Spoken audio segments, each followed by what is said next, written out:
Assalamualaikum warahmatullahi wabarakatuh. Perkenalkan, nama saya Cindy Mendasari dengan NPM 2417051028. Nah, pada UAP mata kuliah AI ini, saya mengerjakan tema 4, yaitu evaluasi eh, evaluasi kinerja karyawan untuk penentuan pelatihan.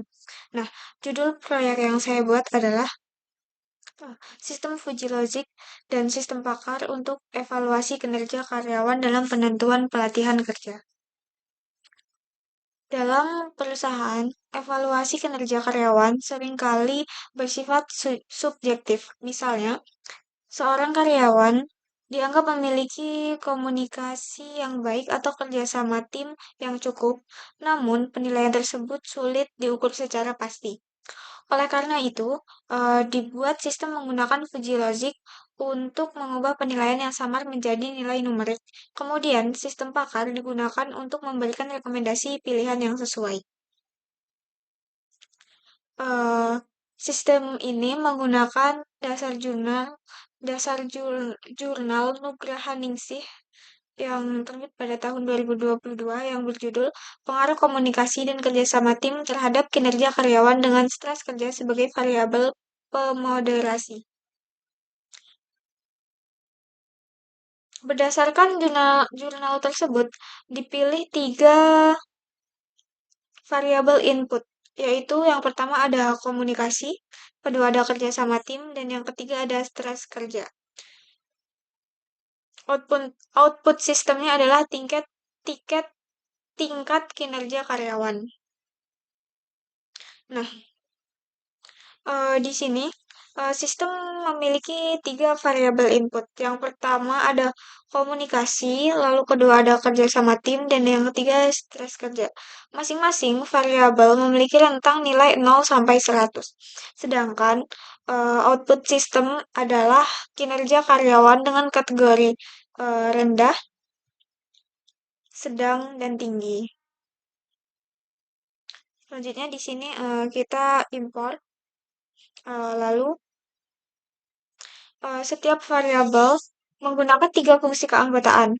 Untuk komunikasi dan kerja sama tim, digunakan kategori itu ada buruk, cukup, dan baik. Sedangkan stres kerja menggunakan kategori rendah, sedang, tinggi. Output kinerja karyawan juga dibagi menjadi tiga, yaitu rendah, sedang, tinggi. Selanjutnya,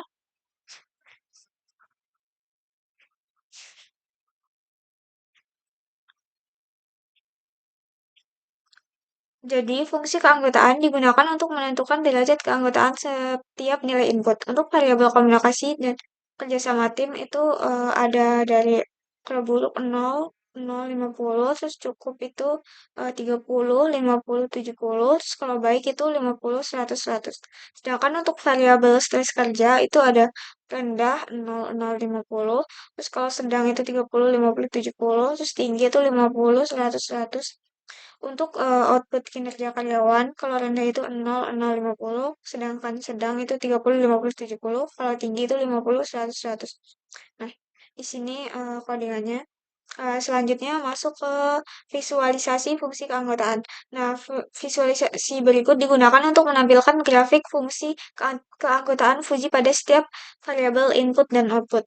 Nah, di sini ada fungsi keanggotaan komunikasi, terus ada fungsi keanggotaan kerja sama tim, terus ada fungsi keanggotaan stres kerja, lalu yang terakhir ada fungsi keanggotaan kinerja karyawan. Nah, di sini terdapat rule-based Fuji.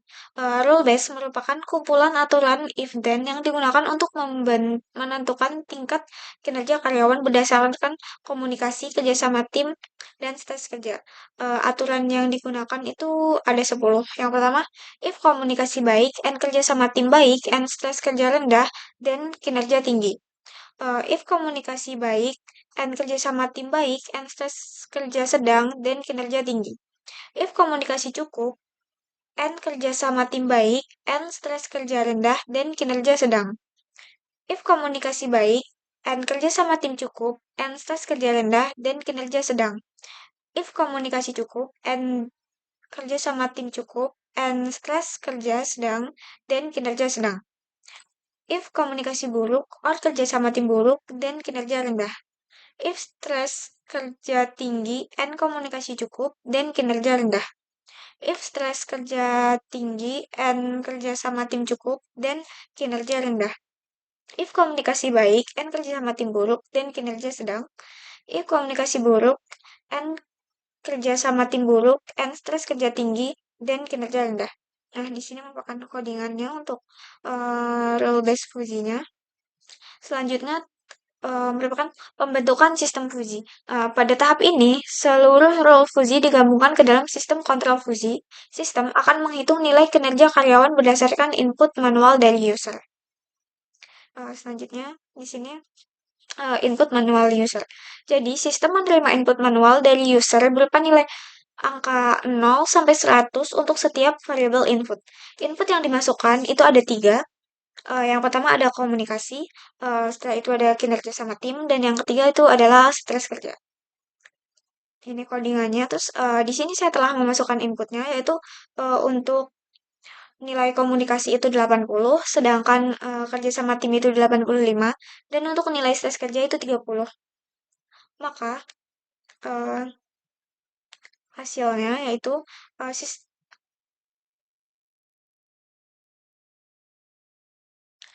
selanjutnya, ini kita cari sistem pakarnya itu tadi, sistem pakar untuk rekomendasi pelatihan. Setelah hasil kinerja karyawan diperoleh dari proses fusi, sistem pakar akan menentukan kategori dan rekomendasi pelatihan. Nah, kategorinya itu ada kinerja rendah, kinerja sedang, dan kinerja tinggi. Rekomendasi yang diberikan berdasarkan kategori hasil akhir. Jadi kalau, hasilnya kurang dari 40, yaitu dia masuk ke kategori rendah. Terus, rekomendasi pelatihannya itu bisa pelatihan komunikasi dasar, pelatihan kerja sama tim, pelatihan manajemen stres kerja, terus, pendampingan oleh mentor atau atasan. Kalau, hasilnya kurang dari 70 itu masuk ke sedang. Nah, itu rekomendasi pelatihannya itu yang pertama pelatihan public speaking, pelatihan teamwork, terus pelatihan problem solving, terus ada pelatihan manajemen waktu dan stres kerja. Kalau kategorinya tinggi, berarti rekomendasi pelatihannya itu ada leadership training, manajemen tim, pengembangan karir, dan pelatihan pengambilan keputusan strategis. Di sini merupakan eh, codingan untuk output hasil evaluasi. Output sistem menampilkan nilai input dari user, terus ada skor kinerja karyawan, terus ada kategori kinerja karyawan, terus rekomendasi pelatihan kerja. Karena tadi kita udah masukin inputnya, ini komunikasinya 80, terus kerja sama tim 85, tes kerjanya 30. Nah, hasil evaluasi fusinya itu skor kinerja karyawan itu 79,58 per 100. Jadi, kategori kinerjanya itu tinggi. Nah, rekomendasi sistem pakarnya, kalau kinerja karyawan berada pada kategori tinggi itu rekomendasi pelatihannya yang pertama itu leadership training, terus yang kedua manajemen tim, terus yang ketiga pengembangan karir, dan yang keempat pelatihan pengambilan keputusan strategis. Nah, yang ke-12 ini merupakan visualisasi hasil defusifikasi. Grafik berikut menunjukkan hasil akhir defusifikasi dari proses fusi berdasarkan input yang telah diberikan user tadi. Nah, di sini hasilnya, hasil defusifikasi kinerja karyawan tadi. Nah, yang terakhir kesimpulan. Berdasarkan sistem yang telah dibuat, Fuji Logic dapat digunakan untuk mengevaluasi kinerja karyawan berdasarkan komunikasi, kerja sama tim, dan stres kerja. Hasil akhir, sistem berupa skor kinerja karyawan yang dikategorikan menjadi rendah, sedang, dan atau tinggi. Setelah itu, sistem pakar memberikan rekomendasi pelatihan yang sesuai dengan kategori kinerja karyawan. Dengan demikian, sistem ini dapat membantu HR atau manajer dalam menentukan pelatihan kerja yang lebih tepat bagi karyawan. Mungkin cukup sekian yang dapat saya sampaikan. Saya mohon maaf bila ada salah kata. Saya akhiri. Wassalamualaikum warahmatullahi wabarakatuh.